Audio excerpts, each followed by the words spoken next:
Hello, and thank you so much for tuning into A Voice for All. I am your lovely host, Jamila Gamble. If this is your first time watching A Voice for All, very quickly, it is the only show on Rogers TV that promotes disability awareness, education, and gives a voice to all disabilities. Whether what disability you have, your voice does matter on A Voice for All. We speak for all, and we also speak for frontline staff, parents, and community organizations. And speaking of community organizations, I have the organizers of the Abilities Awards. So before I kick into this interview, if you'd like to contact me, you could join me on the Jam Fam, facebook.com/Miss Jam Gamble, or you can tweet me on Twitter at Miss Jam PCCS. I would love to hear from you, and I thank you to those of you who take time to send me messages of support. It really does make my day. So, the Abilities Awards. I'm gonna zoom in. There you go. Abilities Award. Awesome. Good job.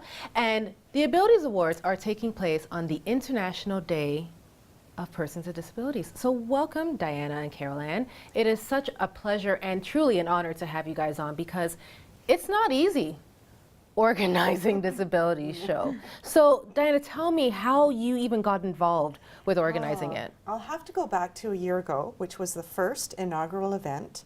The founder of the event, Jamie Castro, ran the event in Toronto. I was very intrigued by it. I nominated a couple of members of our Accessibility Advisory Committee, and I was told that one of the members was going to receive an award as Volunteer of the Year. An amazing member of our committee, Glenn Barnes. So as the event approached, he wasn't able to attend because he was ill. His parents were not able to attend because they were ill. So I had to receive the award on his behalf. So I said to my husband, I said, let's go to the event, but also let's bring some members of our Accessibility Advisory Committee so that they could check it out. So Carol Ann came along with Melanie, another member of our committee, and it was a fabulous event. And the Glenn Barnes received the award at the end of the event, and then Jamie ran up to me afterwards and said, Diana, I think Mississauga should host this event next year. And of course, Carol Ann and Melanie, they had just won the grand prize raffle, which was $500, which they were going to put towards the charity that they coordinate. Oh, nice. And it was like, yes, we have to have this event in Mississauga. So that's how it all started. And the way that I became connected with these two lovely ladies is I'm hosting. And honestly, I'm so like beyond excited because it's about time we have something like this. I don't want to see awards show where, you know, okay, let's have that one category for someone who's making a difference. This is an entire show that's dedicated to people with disabilities. So Carol, tell me what your role is in this whole grand scheme. Well, I'm actually on the promotions committee. We have 3 major people on the promotions, Alicia and Anne. And together with the planning committee, of course, being part of getting this together and connecting with people like yourself. Well, you know, it's your fiery personality. I know, I know you guys have a fiery personality, and that's the kind of people we need leading this initiative. So when you heard that the Abilities Awards were coming to Mississauga, how did that make you feel? Very proud. Very proud because I think our city does a wonderful job when it comes to accessibility. And like you said, we didn't need another show where there's one category, somebody with a disability. We needed to look at people from different aspects, organizations and people. Right, and this is not just a little, you know, we're meeting in the party room. This is a big thing. Who is the headliner performer at the awards? Headliner is Justin Hines. Let me get my Kleenex. Oh, fabulous, fabulous entertainer. When I heard him sing Courage for the first time, I sobbed. It was at the Reach for the Rainbow Gala, and I sobbed because it was just so, it was beautiful, but it was so authentic. So to have him as the highlight. Yeah, fabulous. And who else will be participating? We've got Ontario Heartland Chorus, which is actually a chorus that I'm a member of, but I'm not sure I'm going to be able to sing with them because I'll be running around. So they're performing a few songs. We have Ron Bomber and his friends that he has coming to play in the band with him. Ron Bomber happens to be an accessible taxi driver and owner who also is a singer-songwriter. He's fabulous. He's kind of folksy singer. Does he cook? Does he design? He's got 5 gold records to his credit. Yeah. And then Michael Chufo, who's like the Andre Andrea Bocelli of Mississauga. So we have real We variety have of our entertainment. own version of him. Yeah, yeah. That man, his voice. Yeah. This is something. Yeah. And I'm so proud that Mississauga is the next in line to hold the torch, because what are some of the categories that Yeah. people are being nominated Yeah, for? there's lifestyle, so yeah, kind of leisure, recreation, sports. There's arts, and we just selected the winners the other day. So we have an individual winner. I'm not going to I could announce the winners, but the winners actually don't know yet. Ooh. So maybe we should let them know first. Yeah, okay, let's do that. So Arts Individual and Group Award, we have advocacy, citizenship, media. And now media is for Caregiver? somebody with a disability, correct? No, not necessarily. Oh. The categories are quite open. You can be a person with a disability or someone who works with or influences or is a family member of Right. someone with a disability. I love the fact, you know what, it's one thing to acknowledge individuals who have a disability, but the caregivers, that is such a major category in my Yeah. opinion, because day in, day out, you know, they feel, okay, I'm just doing what's expected of me. This is my relative, but really, they really do need to be celebrated. Absolutely. They dedicate their lives to assisting this person. Yeah. And who else could be nominated? How does the whole process work? Yeah, so the other category that I left out was service provider. So Okay. we know there's so many agencies and service Yes. providers out there. So the way it worked is it was a very simple nomination process. You could send in what category you thought the person would fall under, and then a brief paragraph of why you Yes. thought that person is exemplary in the work that they do, how they work above and beyond. Are they compassionate? Is there passion? You know, those kinds of words were what we were looking for, that people were following that path. So going with that, Carol Ann, as a person who has a disability, what would you look for in your ideal caregiver or someone who's an advocate? What traits stand out to you? Well, definitely compassion. Compassion without pity. So many people can give that, oh, let me do this for you, let me take care of you. But it's not about that. It's letting the person with the disability raise their abilities, Yeah. not their disabilities. So when you've got a caregiver, they do care, but they actually help foster what's the strength, what's the abilities of that person. Let that shine through. And that must have been such a hard category for you guys to select a winner from, you know, because how do you determine who cares better for somebody else, you know? Like, that must have been so hard. So Yeah. with you being two of the organizers, who is overseeing the Whole Abilities Awards? Who's supporting it? Well, it was the Accessibility Advisory Committee. So myself, and then we actually had to hire a temporary admin assistant because there's a lot of answering emails and coordinating the whole Yes. event. And we worked with some community agencies. So we had Peel Police on board. Right. We have Able Living. She helped us with the nomination process. Accessibility Advisory Committee members, Carol Ann was on the promotions team. A couple of members, Naz and Rabia, helped us select the winners. So they're members of the Accessibility Such a Advisory hard Committee. job. Yeah, it was a good long meeting, that one. And who else was on the committee? I have to think around it. Well, of course, VON. yeah, Our VON is volunteers. leading the volunteer piece. She's coordinating all the volunteers for the Lovely. event. We have other city staff who have stepped up and are volunteering at the event. So ultimately, it's the city of Mississauga, Right. who's one of the key players. Yeah, And yeah. then there's all these other Yeah, we key had to help- bring a helping hands. team, like a planning team together. And that was one of the things that I found with Mississauga, with Peel Region. There's so many agencies, Yes. all operating on their own in their own little silos. Let's bring people together to plan an event together, to learn more about each other, and then to come to the event. We have 30 exhibitors coming from a variety of different areas. One-stop shop. Yeah, yeah. Wow, so you're coming for good music. Yep. You're coming to, you know, recognize and celebrate people who won, Yeah. but it's everyone in one spot, because that is one of the biggest, I would say, obstacles for parents is, how do I find out about these community resources? Yeah. How do I get in touch with them? Maybe it's hard for me to drive to all these different agencies, but they're here in one spot. So besides celebrating individuals with disabilities and acknowledging them this night, what is the general hope of the Abilities Awards for the community? What do they hope to achieve? Yeah, I think it's increasing awareness about disability and accessibility. And I know the founder, Jamie, is very big on bringing in the politicians. So I failed to talk about that. We have a number of councillors coming, Good. not only from the Peel region, but from Pickering, Whitby, Good. Markham. So the GTA, they're coming. We have letters of support from various mayors from different cities. We have a letter of support from the Prime Minister. Who else do we have? We just got a video today from Rick Mercer. Oh, the Rick Yeah, Mercer report. yeah. Nice. So really, we are acknowledging politicians and helping them to understand Good. the needs in the community. Wow. And you had something to add, Carolyn? I'm sorry. I said, did you have something to add to that? Well, we do have like the MPPs and MPs. Yes, yep. So we've really targeted politicians at various levels. Good. Yeah. You know, because everybody, one person, one organization can't do it, one level of government.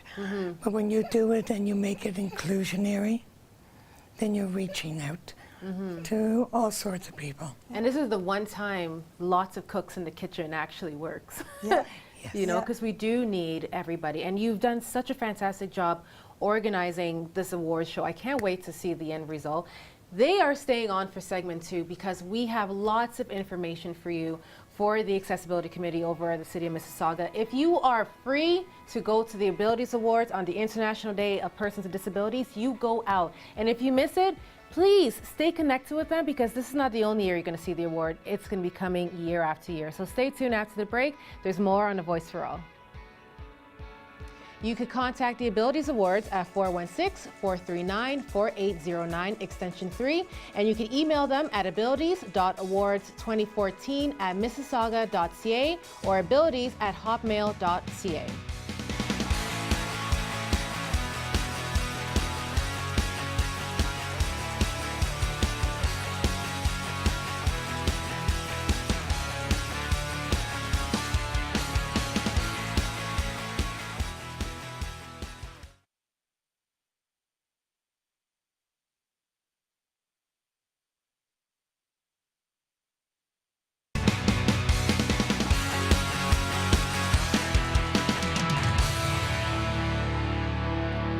Welcome back to A Voice for All. I'm your host, Jamila Gamble. One tidbit of information we forgot to mention in our last segment is that the Abilities Awards is free. So if your excuse is, oh, I don't have change, or oh, I can't make it, it's free. So come out, you could bring your whole family and your family's family, and so forth and so forth. So my guests are still here with me to talk about the organizers. Who oversees this? Tell me about who runs this big show.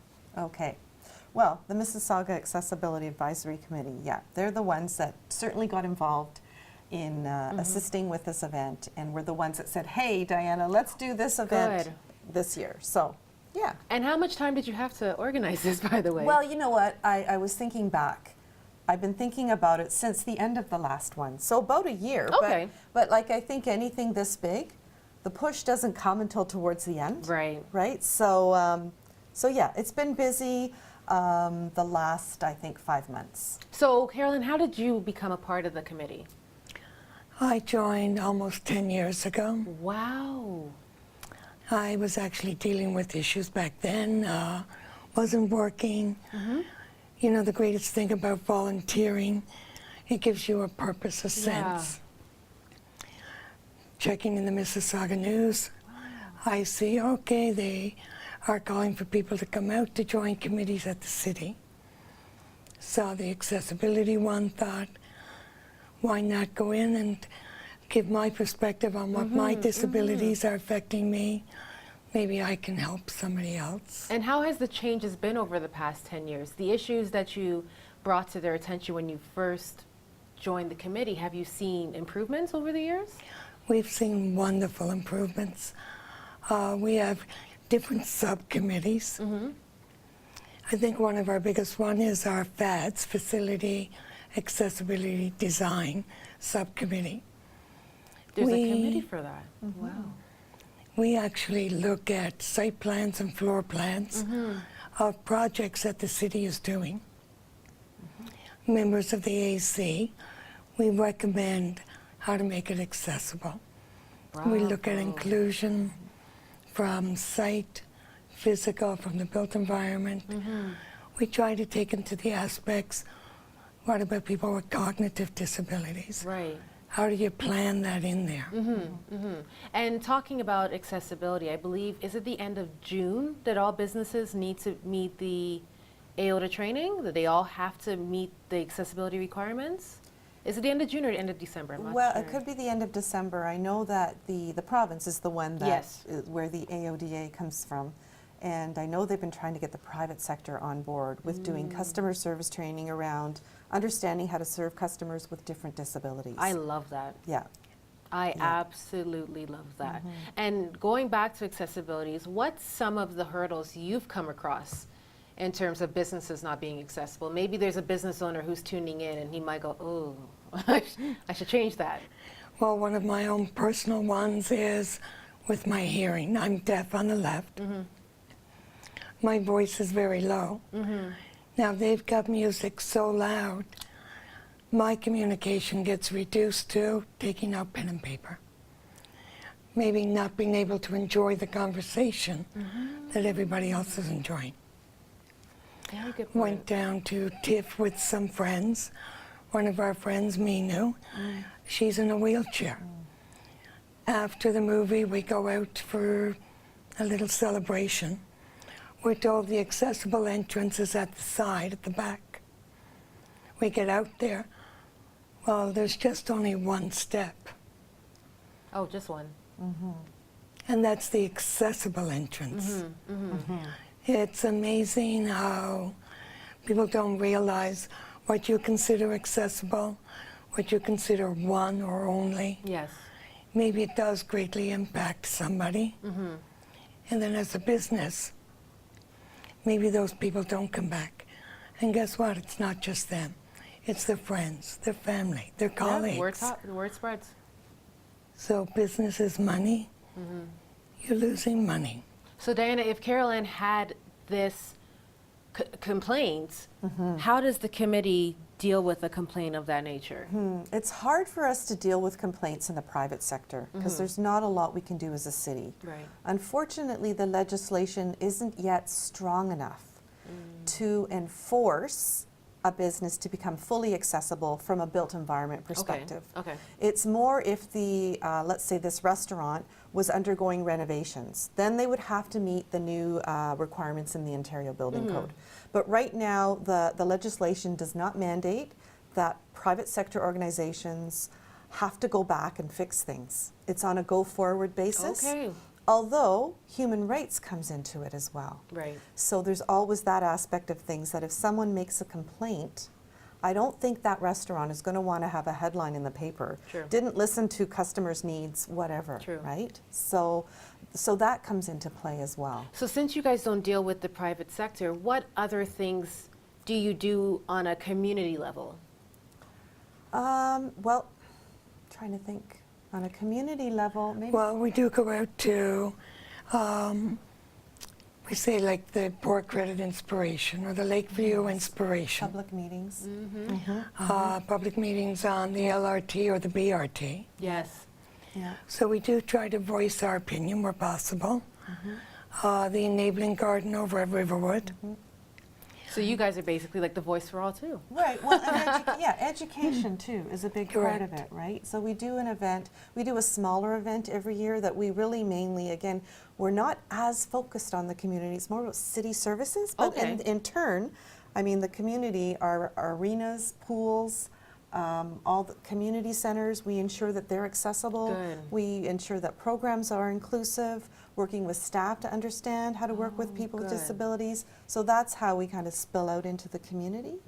And you know what? That point stands out so much to me. Small businesses, and I'm not saying this applies to all businesses, but some businesses focus on just the mainstream demographic, you know, making sure that their customers are happy and things are, you know, appealing to the mainstream type of customer.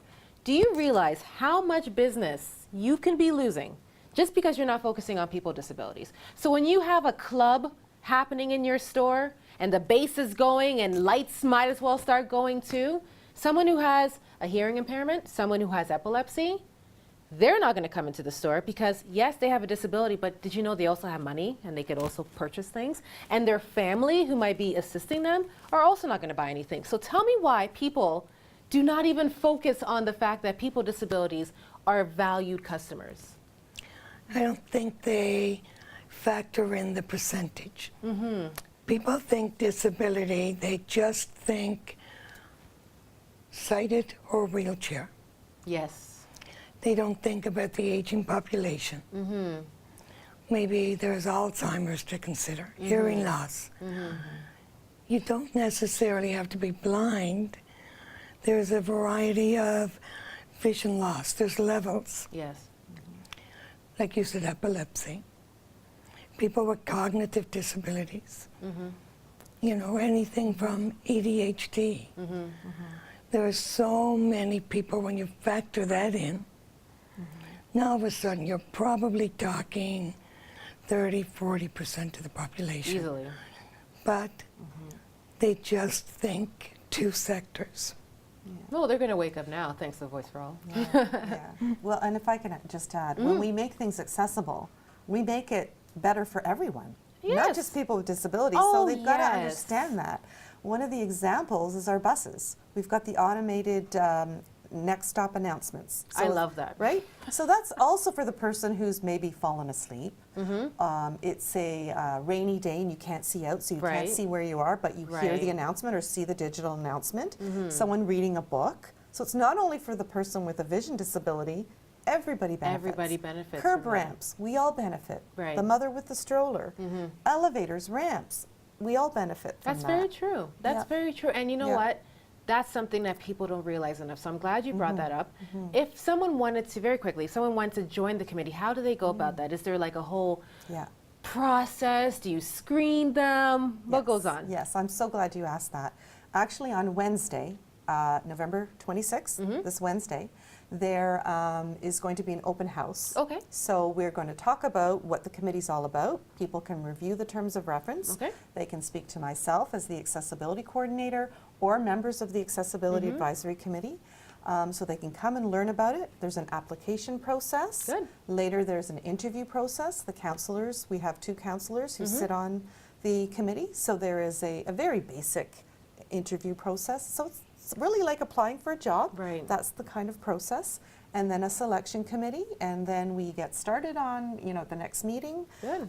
In the new year, probably, March or around there, that we'll get a new committee in place. And we'll give an orientation on what city services, that they understand that. And yeah, that's the process. Well, you heard it. It's not just you walk in and you're part of the special club. There is a process. So, Diane and Carol Ann have taught us so much about accessibility. And the key thing I want you guys to realize is that accessibility doesn't only lie with your store when it comes to, being accessible in terms of walking through, or your noise or your lights. It comes with your attitude as well. So I encourage all of you to remain accessible, include others, be a friendly community. It really does go a long way. This has been another fantastic episode of A Voice for All. I know I'll see you next week, and have a good one. And don't forget, you can contact the Abilities Awards at 416-439-4809, extension 3. And you could also email them at abilities.awards2014@mississauga.ca. And you could also visit Mississauga's website for all of their accessibility community committee information.